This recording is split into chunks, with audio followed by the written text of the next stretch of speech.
বৰ্তমান ভাগৱতৰ ছিজন বুলি ক'লেও বেয়া নহ'ব। চৌদিশে ভাগৱতৰ চৰ্চা হৈ আছে। যেনিয়ে নেযাওক ভাগৱতৰ শ্ৰৱণ আপোনাসৱে কৰিবলৈ পাবই। অসমৰ গাঁৱে ভূঞে চহৰে নগৰে, কেৱল অসমতেই নহয়, ভাৰতবৰ্ষৰ বিভিন্ন প্ৰান্তত, বিশ্বৰ বিভিন্ন প্ৰান্তলৈকেও ইয়াৰ পৰিসৰ আছে। খুব ভাল কথা, খুব সুন্দৰভাৱে ভাগৱত চৰ্চা হৈছে। ক'ৰবাত ব্যাখ্যা হৈছে, আলোচনা হৈছে, ক'ৰবাত অবিৰত বা অখণ্ড ভাগৱত পাঠ হৈছে। খুব ভাল বিষয়বস্তু এটা। ব্যাসদেৱে লিখিছে, তেওঁৰ 17খন পুৰাণৰ ভিতৰত 18খন পুৰাণৰ ভিতৰত দ্বিতীয় যিখন পুৰাণ পদ্মপুৰাণত তেওঁ ভাগৱতৰ মাহাত্ম্যৰ বিষয়ে লিখিছে। আমি ভাগৱত কিয় শ্ৰৱণ কৰিব লাগে বা কীৰ্তন কৰিব লাগে বা ভাগৱতৰ চৰ্চা আমি কেৱল বছৰত এবাৰহে কৰোঁ নেকি, এই বিষয়বস্তুখিনি আমি হয়তো বহুতে জানো কম বেছি পৰিমাণে। ভাগৱত আচলতে এই যে চৰ্চা হৈ আছে চাৰিওফালে, পদ্মপুৰাণত ব্যাসদেৱে লিখি থৈ গ'ল ভাগৱত মাহাত্ম্যত। পদ্মপুৰাণৰ শেষৰটো খণ্ড উত্তৰ খণ্ডত তেওঁ ভাগৱত মাহাত্ম্যৰ বিষয়ে লিখিছে। আৰু ভাগৱত মাহাত্ম্যৰ বিষয়ে লিখিবলৈ যাওঁতে তেওঁ কৈছে যে ভাগৱত ভাগ হৈছে এনেকুৱা এভাগ গ্ৰন্থ বা শাস্ত্ৰ, ভাগৱত শ্ৰৱণ বা কীৰ্তন কৰিলে মানুহৰ মনৰ শুদ্ধতা আহে, ভাৱৰ শুদ্ধতা আহে। আৰু ভাগৱত সেইসকলেহে শুনিবলৈ সৌভাগ্য হয় যিসকলৰ শতকোটি পুণ্য সঞ্চিত হৈ আছে। তাৰ মানে আজি আমি ইয়াত উপবিষ্ট সমস্ত বাপ বান্ধৱ, সমস্ত জনাৰ শতকোটি পুণ্য আমাৰ সঞ্চিত হৈ থকাৰ ফলত আজি আমি ভাগৱত শ্ৰৱণ কৰাৰ সুবিধা পাইছোঁ। আৰু বৰ্তমান অসমত যিটো হাৰত ভাগৱতৰ চৰ্চা হৈছে, সেইফালৰ পৰা চাব গ'লে আমি সকলোবিলাক প্ৰায়বিলাকেই পুণ্যৱন্ত আৰু ভাগ্যৱন্ত। এতিয়া ব্যাসদেৱে লিখিলে যে ভাগৱত ভাগ হৈছে মন শুদ্ধিকৰণৰ কাৰণে, ভাৱ শুদ্ধিকৰণৰ কাৰণে আটাইতকৈ শ্ৰেষ্ঠ গ্ৰন্থ। সেইফালৰ পৰা চাবলৈ গ'লে আজি ইমান বছৰৰ পৰা ভাগৱত চৰ্চা হৈ আছে, আমাৰ মনৰ শুদ্ধতা, ভাৱৰ শুদ্ধতা হ'ব লাগিছিল। কিন্তু আমি যেতিয়া সমাজত ঘূৰি ফুৰোতে, যেতিয়া সমাজলৈ আমি পৰিলক্ষিত কৰোঁ, তেতিয়া এনেকুৱা অনুভৱ হয় আমাৰ সমাজত ভাগৱতৰ প্ৰভাৱ কৰ্মক্ষেত্ৰত যেনেধৰণে পৰিব লাগে তেনেধৰণে পৰা নাই। তাৰ মানে কৰ্ম আৰু ধৰ্ম দুটা বেলেগে বেলেগে গৈ থকা দেখা যায়। যেনেধৰণে ৰেলৰ চিৰি দুডাল বেলেগে বেলেগে গৈ থাকে, কেতিয়াও লগ নহয়, আমাৰ সমাজত ধৰ্ম আৰু কৰ্ম এই দুটা বস্তু বেলেগে বেলেগে গৈ থকা দেখা যায়। যদি ইয়াৰ বিভিন্ন কাৰণ হ'ব পাৰে, ধন টকা পইচাৰ লালসাত, ৰাজনীতিৰ লালসাত, কোনোবাই কিবা পোৱা নোপোৱাৰ লালসাত, বিভিন্ন কাৰণত সমাজত ভাগৱতৰ প্ৰভাৱ পৰা দেখা নাযায়। তাৰমানে কৰ্মত যদি আমি ভাগৱত শুনিছোৱে, ভাগৱত শ্ৰৱণ কীৰ্তন যদি কৰিছোৱে, যদি ভাগৱতে যদি আমাৰ মন শুদ্ধ কৰিব পাৰে, তেনেহ'লে সেই ভাগৱতৰ প্ৰভাৱ আমাৰ কৰ্মত প্ৰতিস্ফলন হ'ব লাগিছিল। কিন্তু যেতিয়া আমি সমাজলৈ চাওঁ, ইয়াৰ প্ৰভাৱ তেনেই নগণ্য। ইয়াৰ কাৰণ কি হ'ব পাৰে বাৰু? আজি আমি সমস্তজনাই ইয়াত খুব সুন্দৰকৈ ভাগৱত শ্ৰৱণ কৰি আছোঁ। ভাগৱতে কোৱা কথাবিলাক আমি বুজিবলৈ চেষ্টা কৰিছোঁ। আজি গুণত সকলোজনা ইয়াত ভকত হৈ আছে। এই যি সাত্বিক গুণটো আপোনাৰ হ'বৰ, যি ভকতীয়া গুণটো, এই গুণটো কিমান সময়লৈকে থাকিব? ইয়াৰ পৰা যোৱাৰ পিছত কিমান সময়লৈকে থাকিব হৃদয়ত? ভগৱন্তই কিমান সময়লৈকে ক্ৰিয়া কৰি থাকিব? হয়তো আজি কালিলৈকে হয়তো আপোনালোকৰ অনুষ্ঠান শেষ হ'ব, হয়তো কালিলৈকে। তাৰ পাছৰ দিনাখনৰ পৰা গতানুগতিক ইয়াৰ প্ৰভাৱ পৰিবনে, নে আগৰ যি গতানুগতিক এটা জীৱন তেনেকেই চলিব?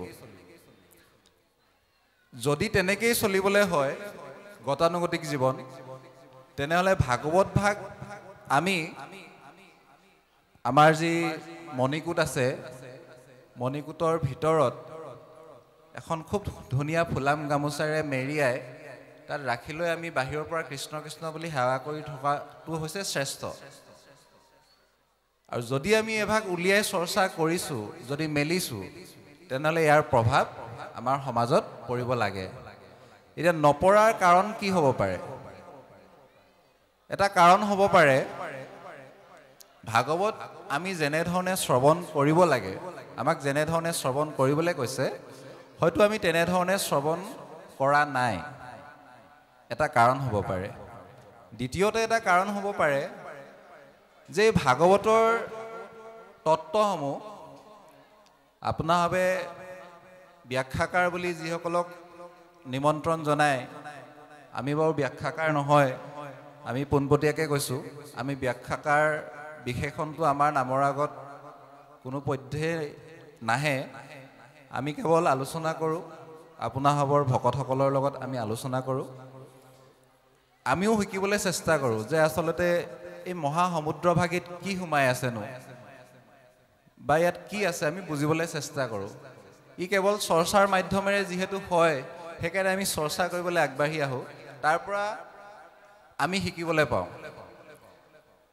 এতিয়া দ্বিতীয়তে এটা কাৰণ হ'ব পাৰে যে এই যে ভাগৱত ব্যাখ্যাকাৰসকল, হয়তো ভাগৱত ব্যাখ্যাকাৰসকলে যেনেধৰণে ভাগৱতৰ তত্ত্বসমূহ বুজাই দিব লাগে, তেনেধৰণে হয়তো বুজাই শ্ৰোতাৰ হৃদয় স্পৰ্শ কৰাই দিয়াত ক'ৰবাত নহয় ক'ৰবাত ব্যৰ্থ হৈছে।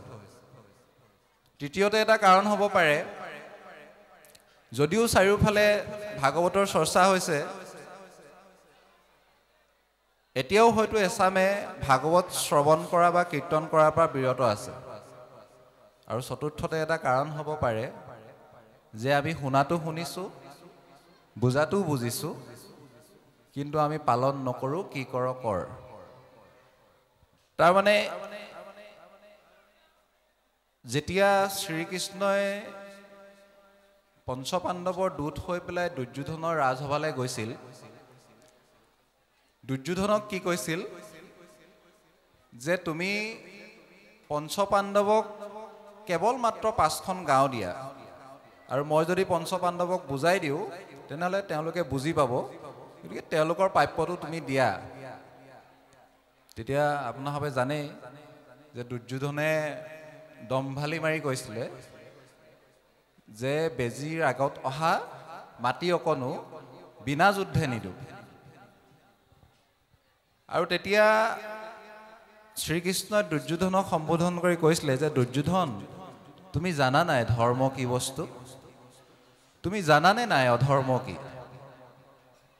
দুৰ্যোধনে কৈছিলে তেতিয়া যে ধৰ্ম কি মই জানো, অধৰ্ম কি মই তাকো জানো।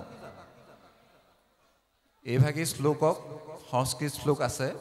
আমি সংস্কৃতত যিহেতু মাধুৰ্য বৰা বাপজনে সংস্কৃতত অকণমান পাকৈত বাৰু, গতিকে আমি সংস্কৃতত ইমান পাকৈত নহয়, সেইকাৰণে আমাৰ কাৰণে গুৰুসকলে, আমাৰ যি গুৰু দুজনাই, আমি সমস্ত জনাই বুজিব পৰাকৈ সেই সংস্কৃত শ্লোকবিলাকক খুব সুন্দৰকৈ অসমীয়ালৈ অনুবাদ কৰি দি থৈ গৈছে, যাতে যিসকলে মুখত সংস্কৃত ল'ব নোৱাৰে, উচ্চাৰণ কৰিব নোৱাৰে, তেৰা সমস্তই যিকোনো এভাগ তেওঁলোকৰ পুথি মেলক সমস্তখিনি পাব তাতে।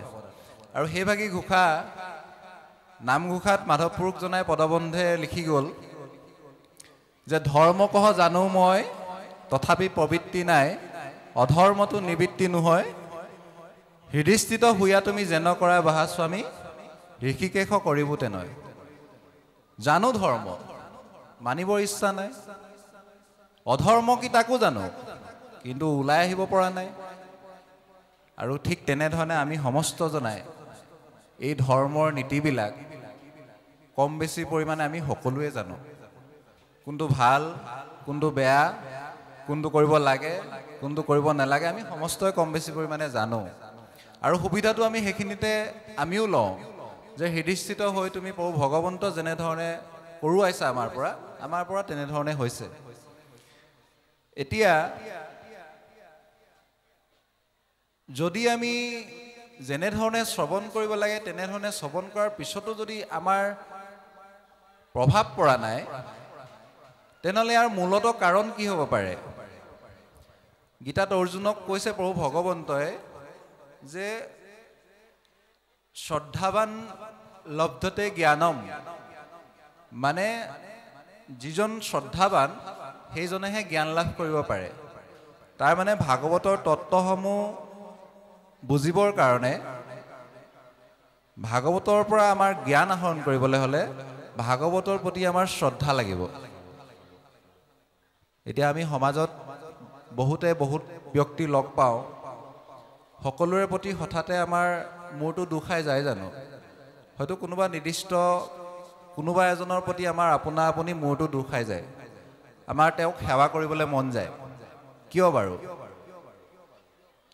কাৰণ সেই নিৰ্দিষ্ট ব্যক্তিজনৰ যি গুণ যি মাহাত্ম্য যি বৈশিষ্ট্য আমি সেইখিনি জানো কিছুমান তেওঁ নিৰ্দিষ্ট গুণৰ অধিকাৰী সেইকাৰণে তেওঁৰ প্ৰতি আমাৰ শ্ৰদ্ধা আহে আৰু তেওঁক সেৱা কৰিবলৈ মন যায় ঠিক তেনেধৰণে ভাগৱতৰ প্ৰতি আমাৰ শ্ৰদ্ধা লাগিব ভাগৱতৰ প্ৰতি শ্ৰদ্ধা হ'লেহে আমি ভাগৱতৰ তত্ত্বসমূহ অকণমান হ'লেও ল'ব পাৰিম এতিয়া শ্ৰদ্ধা কেতিয়া আহিব যেতিয়া আমি সেই ব্যক্তিজনৰ বিষয়ে বুজি পাম বা জানিম বা তেওঁৰ সেই মহৎ গুণৰ কথা বিষয়ে আমি জানিম ঠিক তেনেধৰণে ভাগৱতৰ প্ৰতি শ্ৰদ্ধা আহিবলৈ হ'লে আমাৰ ভাগৱতৰ মাহাত্ম্যৰ কথা আমি প্ৰথমে জানিব লাগিব ভাগৱতৰ মাহাত্ম্যৰ বিষয়ে জানিলে আমাৰ ভাগৱতৰ প্ৰতি শ্ৰদ্ধা আহিব বহুতে ক'ব পাৰে যে মাহাত্ম্য জানি কি লাভ মাহাত্ম্যই মানুহৰ দৃষ্টিকোণ সলনি কৰি দিব পাৰে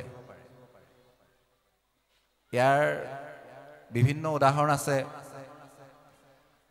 আমি পদৰ মাজলৈ যাম যোৱাৰ আগত অকণমান ভাগৱত মাহাত্ম্যৰ বিষয়ে যদি আলোচনা কৰোঁ তেনেহ'লে বুজিবলৈ আৰু সুবিধা হ'ব এতিয়া পুৰঞ্জন সংবাদ চলি আছে পুৰঞ্জননো কোন হয় কি হয় চতুৰ্থ স্কন্ধৰ তাৰ বিষয়ে বুজিবলৈ আৰু সুবিধা হ'ব সেইকাৰণে আমি ভাবিছোঁ যে ভাগৱত মাহাত্ম্যৰ বিষয়ে অকণমান চুই যাওঁ বুলি এতিয়া